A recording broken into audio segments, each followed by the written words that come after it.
ఇదిగో పరిశుద్ధ గ్రంథములో మొట్టమొదటి క్రీస్తు అనుచరులను క్రైస్తవులుగా పిలువబడ్డ స్థలం అంత్యొక్కయు.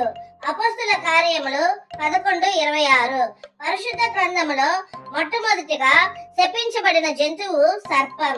ఆదికాండము 3:14. అబ్రహాము జన్మించిన ప్రదేశము కల్దీయులు. ఆదికాండము 11:28. అబ్రహాము మొదటి భార్య పేరు సారా.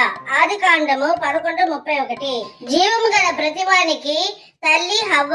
ఆదికాండము 3:20.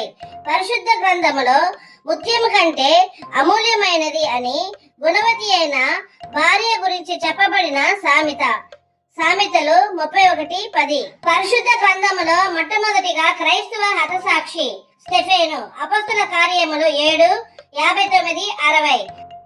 మళ్ళీ కలుద్దాం. ఆమేన్.